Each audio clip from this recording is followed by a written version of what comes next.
to the stage. She is a regular at the Comedy Store. She just finished a run on nurses and hypochondriacs. Please put your hands together. Give a very warm welcome for Bonnie Brahan. Did I get it right? You guys, hey! Give it up for your host, Kathy Westfield. She's awesome. You guys having a good time? Hey, this is a great night, beautiful day here in Pasadena. I am a nurse. I'm actually a nurse anesthetist. Thank you. Somebody knows who. A lot of people don't know what that is. I'm an anesthesia provider. I recently realized when I thought about it that the conversation that I have with my patients about anesthesia before surgery is exactly the same as the pep talk that I have with myself before I have sex with my husband for 15 years. Listen, I know you're not looking forward to this, but the good news is you'll be asleep soon. So you won't feel any pain or discomfort. In fact, you won't feel anything at all. Although the risks are minimal, nausea and vomiting can occur, as can dental damage, and in extreme circumstances, coma and death. Oh, and you'll probably wake up with a sore throat. I've seen a lot of crazy cases at the hospital, but I have to say one of the most interesting things I've ever seen was a man came into the emergency room with a sprained penis from having masturbated too hard. This is a true story. And I actually was really looking forward to doing that case. From an anesthesia standpoint, it was very interesting. But I wasn't able to because, unfortunately, the hospital frowns upon female anesthetists treating their husbands. So, couldn't do that. Thank you. I'm glad you moaned at that. You'll love this. So I also do sedation for colonoscopies, or as Bill Cosby calls it, a date. Keep the moan train going. I'll tell you guys something. My female patients that come in for colonoscopies are completely freaked out because most of the doctors that actually perform colonoscopies, the gastroenterologists, most of them are men. And they come in and they are like really disturbed that this is going to take place, and they're really happy to see me. And I am constantly encouraging them by telling them, look, ma'am, you know, I know that this is very nerve-wracking for you, but you have to understand that we are all professionals here, okay? We do not see you as a woman. We see you as just another asshole. So just relax. So you guys, I'm also a mom. I have a 7-year-old son. 7 is such a great year for boys. I mean, it's been all about losing teeth and playing with your penis. That's age 7 for boys. I gotta tell you, my son has lost 11 teeth in the last 12 months. You guys, is that normal? I think he's doing meth. I'm not sure what's going on. And like, when I was a kid, what did you get from the tooth fairy when you were a kid? Thank you. I got a quarter.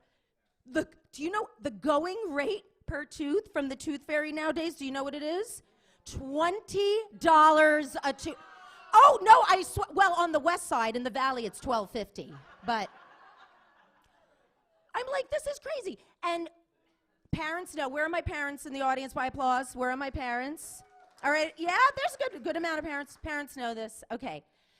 Being the tooth fairy is by far the hardest of all the parent imaginary childhood characters that you have to play, because Santa Claus and the Easter Bunny are so easy. The kid is asleep in this part of the house. You're doing your stuff on that part of the house.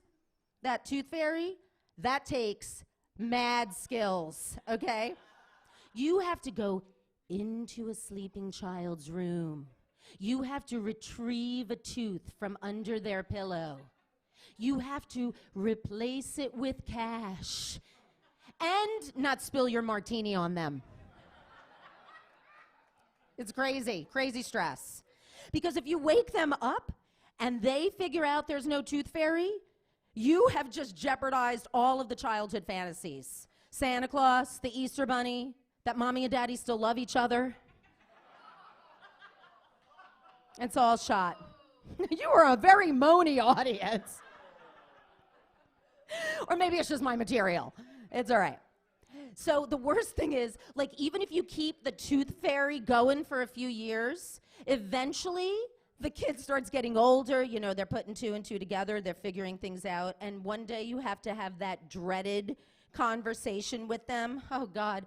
Last month, my son comes up to me. You know, he kind of started putting 2 and 2 together, figuring things out. He's like, hey, Mommy, how come I only got $20 under my pillow? Jimmy got 100. I'm like, oh, God, buddy. Oh, God, I didn't want to have to tell you this, but Jimmy has cancer. I know, it's sad, yeah. The extra money's for medicine, yeah. So just remember, if you ever get more than $20 under your pillow, you might be sick too. Go play, my healthy boy. I need to work on my parenting skills, I know.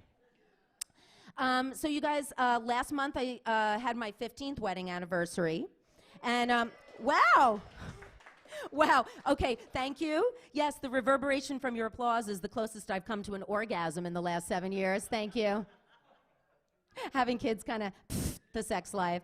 You know, my doctor recently asked me, you know, Bonnie, what are you using for birth control? And I was like, seething bitterness and resentment.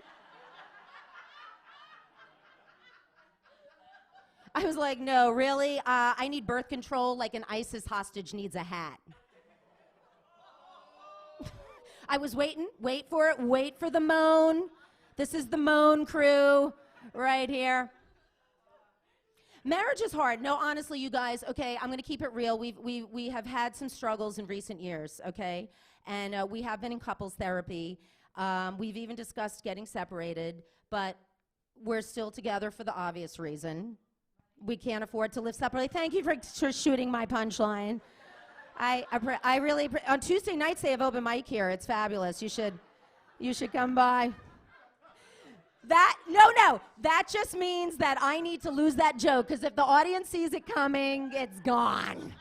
So thank you, and I would leave out the back door, because I might be waiting for you in the parking lot. I'm just kidding.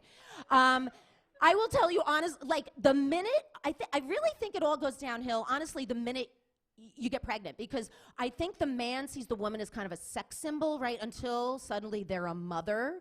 I remember the first time I wanted to have sex with my husband right after I found out that I was pregnant, and my husband comes up to me and he's like, oh, no, I don't want to hurt the baby.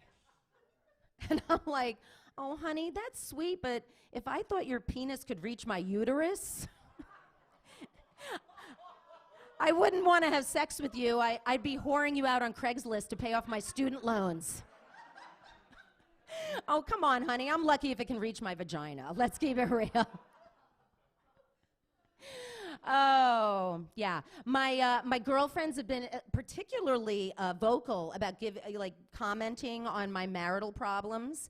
One of my best friends, when she found out that I was we were talking about divorce and having sex problems, and she was like, oh, I'm sorry. I love having sex with my husband.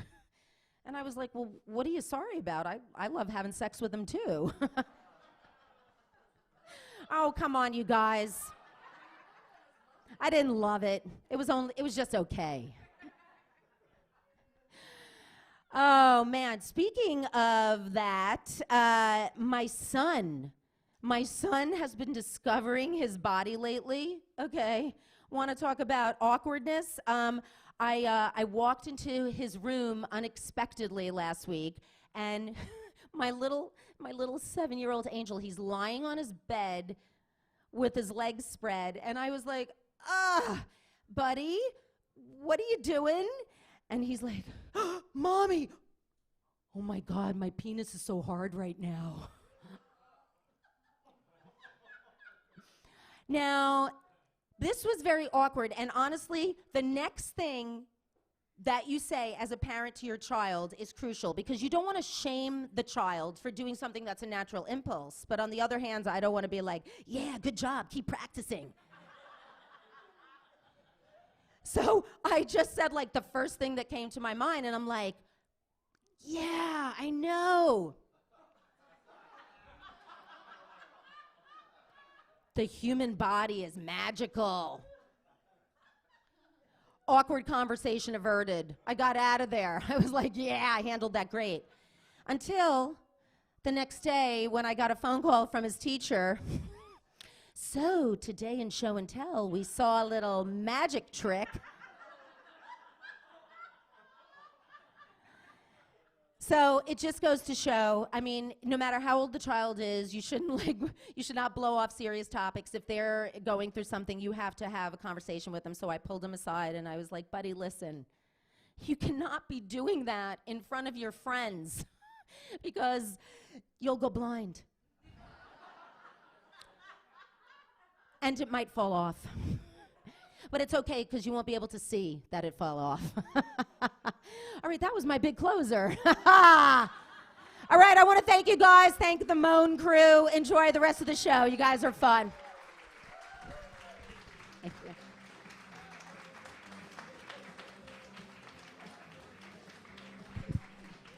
Keep it going for her. Keep it going for her.